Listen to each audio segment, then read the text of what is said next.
दोस्तों, आपका हमारे YouTube चैनल पे स्वागत है। मैं शुभम वर्मा। आज हम लोग पढ़ेंगे दशमलव भिन्न। क्या पढ़ेंगे? दशमलव भिन्न। तो साथ ही दोस्तों, चैनल को सब्सक्राइब, शेयर और कमेंट करना ना भूलिएगा और बेल आइकन की बटन भी दबा दीजिएगा ताकि नेक्स्ट वीडियो का नोटिफिकेशन आप तक पहुंच सके। तो आज हम लोग पढ़ेंगे दशमलव भिन्न में क्या पढ़ेंगे? क्वेश्चन। तो क्वेश्चन देखिए, चौथा क्वेश्चन हम पढ़ेंगे 11वां क्वेश्चन। चौथा क्वेश्चन 11वां क्वेश्चन। 10 क्वेश्चन हम पिछली वीडियो में क्या कर चुके हैं? पढ़ चुके हैं। क्या कर चुके हैं? पढ़ चुके हैं। तो अब देखेंगे हम 11वां क्वेश्चन।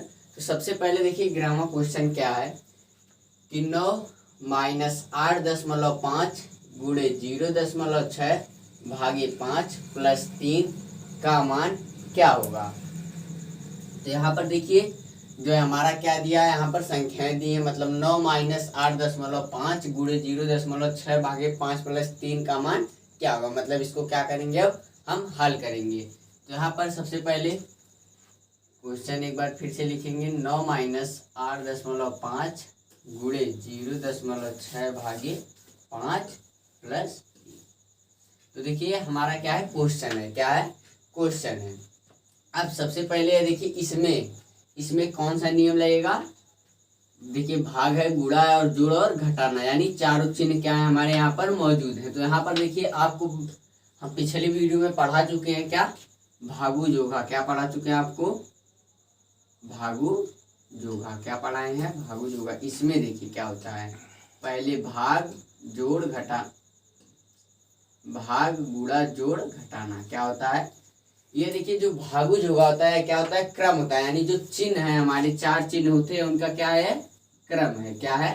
क्रम है। यानी यदि किसी भी क्वेश्चन में हमारे चारों चिन्ह क्या हो? मौजूद हो, तो सबसे पहले नंबर पे क्या हल करेंगे हम? भाग। क्या हल करेंगे? भाग। दूसरे नंबर पे गुणा, तीसरे नंबर पे जोड़ और चौथे नंबर पे क्या हल करेंगे? घटाना हल करेंगे। क्या हल करेंगे? घटाना हल करेंगे। यही किस नियम में आता है? आपके बॉड मास के भी नियम में आता है। यहाँ पर देखिए बी ओ को छोड़कर यह जो डी एम ए एस होता है, यह क्या है? यहाँ पर आपको भाग गुणा जोड़ घटाना के रूप में क्या है? अभी ये डी से डिवीजन, एम से मल्टीपल और ए से एडिशन और एस से सब्ट्रैक्शन। यानी यहाँ पर भी क्या होगा? वही भाग गुणा जोड़ घटाना। यानी देखिए जो हमारे चारों चिन्ह हैं वह किस क्रम में हल होंगे? सबसे नंबर 1 पे क्या हल करेंगे हम? भाग, दूसरे पे गुणा, तीसरे पे जोड़ और चौथे पे क्या हल करेंगे हम? घटाना हल करेंगे। क्या हल करेंगे? घटाना। तो देखिए क्वेश्चन में देखिए अब हम सबसे पहले देखेंगे इसमें नंबर 1 पे क्या देखेंगे? भाग। यानी इसमें देखेंगे सबसे पहले भाग है, तो यहाँ पर देखिए 0.6 भागे 5, यानी भाग यहाँ पर क्या है? मौजूद है क्वेश्चन में। तो हम सबसे पहले क्या हल करेंगे? भाग को। क्या हल करेंगे? भाग को। तो यहाँ पर सबसे पहले भाग को हल करने से पहले क्या करेंगे हम? जो पहले की संख्या है उनको उसी प्रकार क्या करेंगे? लिखेंगे। जैसे देखिए यहाँ पर है 9 - 8.5 गुणे क्या है? अब देखिए भाग है, भाग को हल करेंगे, उसके बाद वाली संख्याओं को क्या करेंगे? उसी तरह लिखेंगे। मतलब केवल एक, यानी एक स्टेप में हम केवल क्या करेंगे? भाग हल करेंगे। तो यहाँ पर सबसे पहले हम भाग देंगे। अब किसमें? 0.6 में कितने से भाग देना है हमको? 5 से। यहाँ पर 5 से हमको भाग देना है 0.6 में, तो कितना आएगा? 0.1। यहाँ पर देखिए घटा देंगे 1, 0 बढ़ेगा, कितना आ जाएगा? 2। यहाँ पर देखिए भाग आपकी पूरी तरह से कट जाएगी। तो हमारा कितना आ गया भागफल? 0.12। कितना आया? 0.12। तो यहाँ पर देखिए जो भाग है केवल इतने के स्थान पे, यहाँ पर देखिए इतने के स्थान पे कितना लिखेंगे? भागफल, यानी 0.12 प्लस 3 बचा है, उसको क्या करेंगे? उसी प्रकार लिख लेंगे। क्या करेंगे? लिख लेंगे। अब देखिए पहली लाइन है उससे हमसे क्या मतलब नहीं है, क्योंकि इसमें हम क्या कर चुके हैं? हल कर चुके हैं। आगे स्टेप में क्या कर चुके हैं? बढ़ चुके हैं। तो अब देखिए इसमें है माइनस, यानी घटाना गुणा और जोड़। क्या है? घटाना गुणा और जोड़। अब देखिए हम देखेंगे घटाना गुणा जोड़ में क्या हल होगा? सबसे पहले भाग के बाद क्या हल होगा? गुणा, यानी नंबर 1 पे भाग, दूसरे पे क्या हल हो रहा है? गुणा। तो देखिए गुणा है इसमें है, तो इसलिए अब क्या हल करेंगे हम? गुणा हल करेंगे। क्या हल करेंगे? गुणा। तो यहाँ पर देखिए गुणा हल करेंगे उसके पहले जो संख्या आपको बताया उसी प्रकार क्या करेंगे लिखेंगे। यहाँ तक देखिए चिन्ह तक क्या करेंगे, चिन्ह तक देखिए यहाँ पर क्या करेंगे लिखेंगे। यहाँ पर देखिए यहाँ तक लिखे, उसके बाद भाग है। तो देखिए अब इसका गुणा करेंगे, क्या करेंगे गुणा। यहाँ पर देखिए 8.5 गुणे 0.12 कितना है 0.12। तो इनका आपस में गुणा करेंगे। तो यहाँ पर देखिए 0.12 और कितना है 8.5। तो देखिए अब गुणा करेंगे तो 5 दूनी 10, 5 एक कम 5 एक 6 और 0 में करेंगे तब 0। 8 से उसी प्रकार करेंगे तो 8 दूना 16 और 8 एक कम 8 9 और 0 में करेंगे तब 0। 0 6 में 6 जोड़ेंगे 2, 9 1 10 और यहाँ पर 1 हो जाएगा। कितने अंक पे दशमलव है 1 2 3, 1 2 3 कितने अंक पे है 1 2 3, 3 अंक पे है। तो हमारा जो गुणा करने पे कितना आएगा 1.020 कितना आया 1.020। अब +3 बचा है आपका, +3 क्या करेंगे उसी प्रकार लिख लेंगे, क्या करेंगे लिख लेंगे। अब देखिए यहाँ पर एक क्या है घटाना और एक जोड़ है। तो यहाँ पर घटाना और जोड़ में सबसे पहले क्या आएगा आपका जोड़। तो सबसे पहले क्या हल करेंगे जोड़। तो यहाँ पर देखिए आप यहाँ पर क्या करेंगे जोड़ेंगे तो किसको, यहाँ पर इसको जोड़ेंगे, इसको और इसको।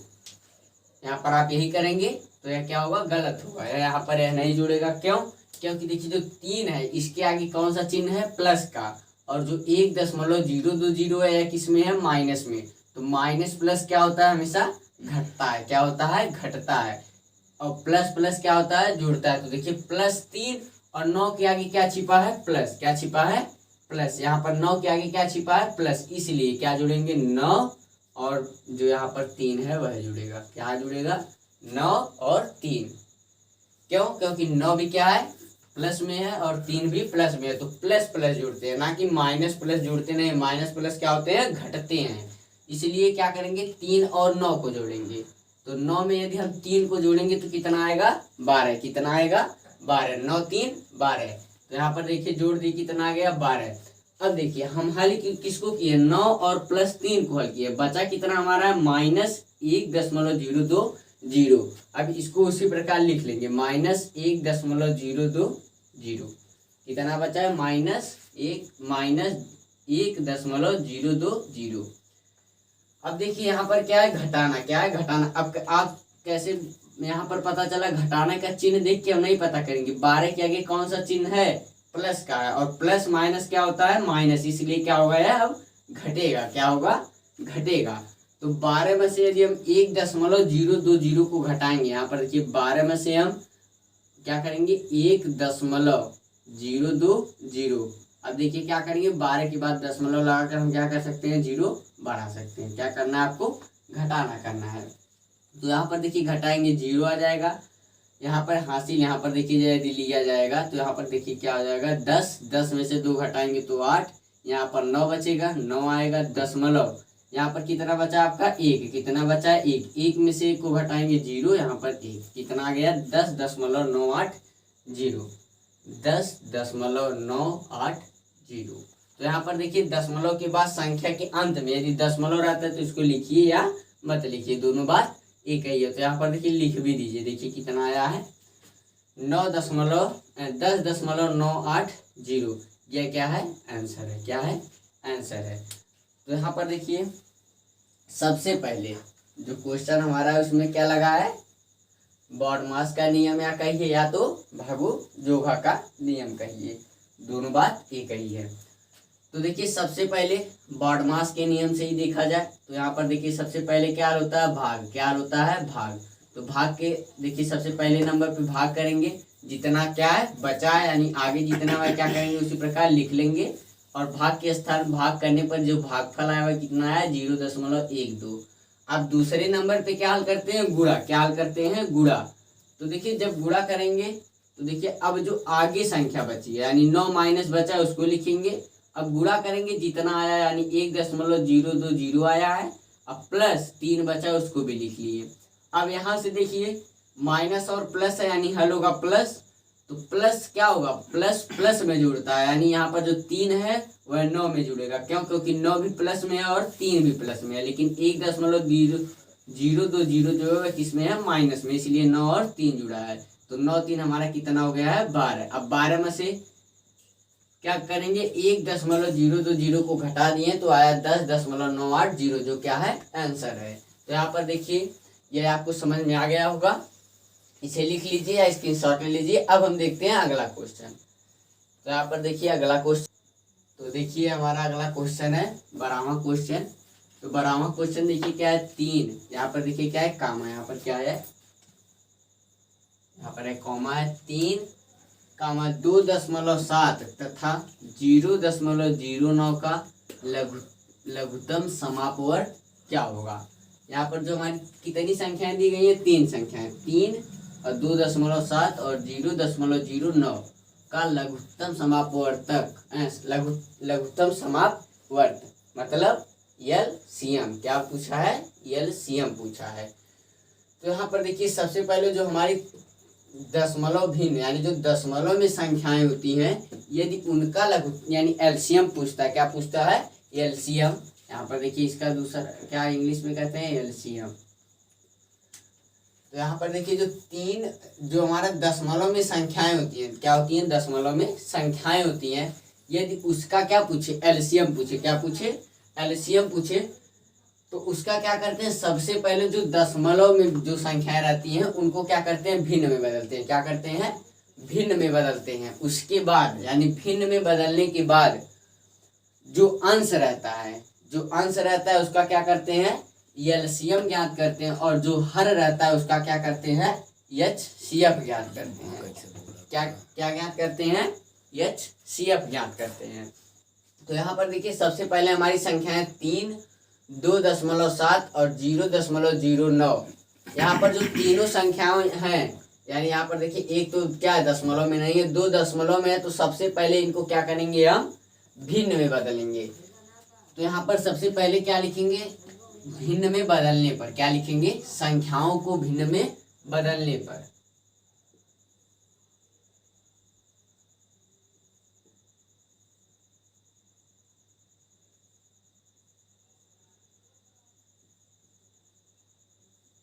भिन्न में बदलने पर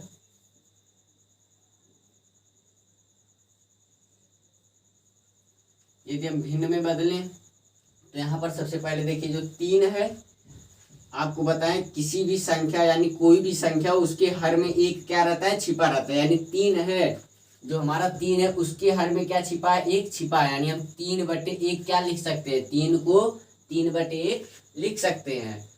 उसके बाद जो दूसरी संख्या है, जो दूसरी संख्या है 2.7 है, क्या है, 2.7 है। यहाँ पर संख्याएं भी लिखेंगे, जैसे 3 को बदले हैं भिन्न में तो 3/1 लिख दिए। अब 2.7 है, इस 2.7 है, 2.7 है, इसको भिन्न में बदलेंगे। तब जैसे देखिए हर क्या होगा, अंश में तो यह संख्या होगी, यानी क्या है 27, अंश में तो संख्या होगी, बटे हर में क्या होगा, आपको बताएं कितने अंक पे दशमलव है, 1 अंक पे, कितने अंक पे है दशमलव, 1 अंक पे, तो कितने से भाग करेंगे, 10 से, कितने से, 10 से। 2 अंक पे रहेगा तब 100 से, 2 अंक पे रहेगा तब 100 से, और 3 अंक पे रहेगा तो 1000 से। इसी प्रकार क्या करते हैं, भाग करते हैं। तो दशमलव यहाँ पर देखिए कितने अंक पे है, 1 अंक पे, तो कितने से भाग करेंगे हम, 10 से, कितने से भाग करेंगे, 10 से। उसी प्रकार जो तीसरी संख्या हमारी है 0.09, यहाँ पर देखिए 9 में कितने से भाग करेंगे हम, 1 2 अंक, इसका मतलब 100। तो यहाँ पर इसका मतलब क्या होगा, 100 से भाग करेंगे, इसका मतलब क्या है कि 9 में कितने से भाग करेंगे हम, 100 से भाग करेंगे। तो यहाँ पर देखिए जो हमारी तीनों संख्याएं वह क्या है, भिन्न में बदल चुकी हैं। तो देखिए 3/1, 27/10, 9/100, क्या होगा 9/100। तो अब देखिए यहाँ पर क्या नियम होता है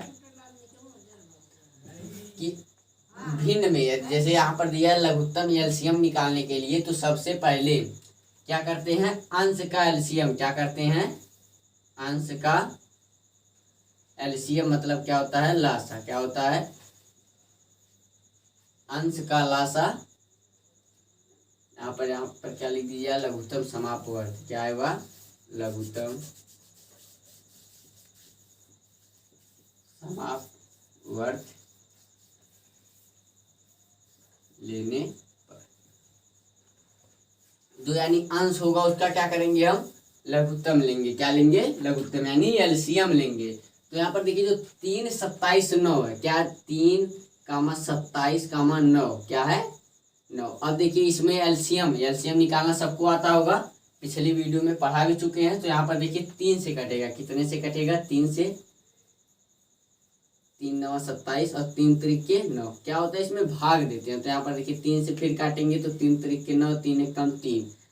अब देखिए यदि हम लघुत्तम निकालें एलसीएम, यहाँ पर क्या निकालें एलसीएम, तो कितना होगा 3 गुणे 3 गुणे 1 गुणे 3 गुणे 1, कितना आ जाएगा आपका 27। कितना आ जाएगा 27। तो जो अंश है उसका लघुत्तम कितना आया है, यानी एलसीएम कितना आया है 27। अब देखिए दूसरे नंबर पे क्या करते हैं, दूसरे नंबर पे यानी दूसरे स्टेप में क्या करते हैं, जो हर है उसका क्या करेंगे, एचसीएफ। क्या करेंगे, एचसीएफ यानी हर का महत्तम, क्या महत्तम समापवर्तक। यहाँ पर देखिए क्या होता है, समापवर्तक लेने पर। तो यहाँ पर देखिए यदि हम क्या लें, एचसीएफ लें, तो यहाँ पर हर में कौन सी संख्या है, 1, 10 और 100। क्या है 1, 10 और 100। तो यहाँ पर देखिए जो हमारी संख्याएं हैं एलसीएम में कम से कम 2 संख्याएं कटनी चाहिए। तो उस संख्या से हम क्या करते हैं, संख्याओं को काटते हैं। लेकिन जो एचसीएफ रहता है यानी महत्तम समापवर्तक रहता है, उसमें क्या होना चाहिए, हम ऐसी संख्या ढूंढेंगे कि जो हमारी तीनों संख्याएं वह क्या होनी चाहिए, आपस में कटनी चाहिए। क्या होनी चाहिए, उस संख्या से विभाजित होना चाहिए। तो यहाँ पर सबसे नंबर 1 पे यहाँ पर कितना है, 1 है, यानी सबसे छोटी संख्या हम 1 से देखते भी हैं। तो 1 से यदि हम काटेंगे तो 1 भी कटेगा, 10 भी कटेगा और 100 भी कटेगा। और 2 से देखते हैं तो 1 नहीं कटेगा, यानी 1 अब 1 के अलावा यानी जो हमारा एक संख्या है वह 1 के अलावा यानी खुद के अलावा किसी भी संख्या से नहीं कटेगा। यह सबको पता होना चाहिए। तो यानी यदि किसी भी संख्या से नहीं कटेगा तो हम क्या करेंगे, 1 से क्या करेंगे, यदि एचसीएफ किसी भी संख्या से ना कटे तो हम 1 से क्या करते हैं, एक बार यहाँ पर दिखाकर उसके बाद क्या लिख देते हैं, एचसीएफ। क्या लिख देते हैं, एचसीएफ बराबर 1। कितना हो जाएगा आपका 1, कितना हो जाएगा 1 हो जाएगा। तो यहाँ पर देखिए सबसे पहले क्या होगा, हर का यदि महत्तम निकालेंगे तो जो हर होता है उसमें क्या होना चाहिए नियम, हमारी सभी संख्याएं क्या होनी चाहिए, कटनी चाहिए। जो कि 1 यहाँ पर 1 केवल खुद यानी 1 से कटता है। तो यानी 1 से कटता है तो इसके अलावा किसी भी संख्या से क्या होता है, नहीं कटता है। तो इसलिए हम 1 से काट कर क्या करेंगे, एक बार दिखा देंगे। अब एचसीएफ में क्या होता है, इधर जो संख्याएं रहती है क्या होता है, उन्हीं का गुणा होता है। तो यहाँ पर देखिए जो एचसीएफ आ गया हमारा, कितना आ गया, 1 आ गया। अब देखिए यहाँ पर जो हमारा एलसीएम है, क्या है एलसीएम, ये कितना है 27 है, और जो एचसीएफ है कितना है 1 है। हमसे पूछा है जो संख्याएं हमारी 3, 2.7 और 0.09 का लघुत्तम पूछा है, यानी एलसीएम पूछा है। तो सबसे अंतिम लाइन होगी, यहाँ पर लिखेंगे अतः, क्या लिखेंगे, अतः यहाँ पर संख्याएं क्या है, 3, क्या है 3, 2.7 तथा 0.09 का क्या निकालना है हमको, लघुत्तम समापवर्ती। क्या ज्ञात करना था, लघुत्तम समापवर्ती। तो क्या होगा, इसका सूत्र यहाँ पर क्या होता है, सूत्र होता है क्या है, जो अंश होता है, जो अंश का लासा, मतलब क्या होगा, लघुत्तम समापवर्ती, लघुत्तम समापवर्ती। और होता है हर का क्या होता है, मासा, मतलब महत्तम समापवर्तक, यानी अंश का एलसीएम और हर का एचसीएफ। तो यहाँ पर यदि आपस में उनका अनुपात देखेंगे तो क्या आएगा, संख्याओं का लघुत्तम समापवर्ती आएगा। तो यहाँ पर देखिए संख्याओं का लघुत्तम समाप, अंश का यानी अंश का, यदि हम यहाँ पर देखिए भिन्न का जो अंश है उसका क्या निकाले हैं, एलसीएम। तो कितना आया है 27, यानी लासा की जगह पे क्या रखेंगे अंश के 27 बटे में हर का मासा, यहाँ पर हर का मासा निकालें तो कितना आया है एचसीएफ 1, कितना आया है 1, यानी अंश में 27 है में अब 1 से 27 में भाग दे देंगे तो कितना आ जाएगा 27, यानी यह क्या रहेगा हमारा आंसर रहेगा, क्या रहेगा आंसर रहेगा। तो यहाँ पर देखिए यह क्वेश्चन एक बार फिर से आपको बता देते हैं कि यह क्वेश्चन कैसे लगेगा। यहाँ पर देखिए यदि दशमलव में कोई भी संख्या हो, दशमलव में कोई भी संख्या हो, यदि उसका क्या पूछे एलसीएम पूछे, क्या पूछे एलसीएम पूछे, तो क्या करते हैं सबसे पहले संख्याओं को भिन्न में बदलते हैं। क्या करते हैं दशमलव वाली संख्याओं को क्या करते हैं भिन्न में बदलते हैं। उसके बाद भिन्न में बदलने के बाद जितनी भी क्या हो भिन्न हो हमारी, उनमें जितने अंश होंगे यानी जितने क्या होगा अंश होगा उसका क्या करेंगे हम क्या करेंगे लघुत्तम निकालेंगे। क्या करेंगे लघुत्तम समापवर्त निकालेंगे। इसका मतलब क्या होगा एलसीएम। तो यदि हम एलसीएम निकालेंगे जितना आएगा, क्या करेंगे अंश का एलसीएम जितना आएगा वह, उसके बाद उसी भिन्न में जो हर रहेंगे हमारे उनका क्या करेंगे हम एचसीएफ निकालेंगे, महत्तम समापवर्तक निकालेंगे, वह जितना आएगा। उसके बाद जो हमारी संख्याएं रहेंगी उनका एलसीएम क्या होगा कि जो अंश का हम क्या निकाले रहेंगे एलसीएम यानी लासा, और जो हर का निकाले रहेंगे एचसीएफ मतलब मासा, उनका आपस में अनुपात ही क्या कहलाएगा हमारा संख्याओं का लघुत्तम समापवर्त कहलाएगा। क्या कहलाएगा लघुत्तम समापवर्त। तो यहाँ पर देखिए अंश का लासा आया था 27 और हर का आया था 1 से 27 में भाग देंगे तो कितना आएगा 27। तो क्वेश्चन 12 जो हमारा उसका आंसर कितना आ गया आपका 27, यानी लघुत्तम समापवर्त कितना आ गया 27। तो देखिए आज क्वेश्चन का आंसर आ गया। तो यहाँ पर इसे लिख लीजिए, समझ लीजिए, स्क्रीनशॉट ले लीजिए। तो आज के वीडियो में बस इतना ही, अब मिलते हैं नेक्स्ट वीडियो में।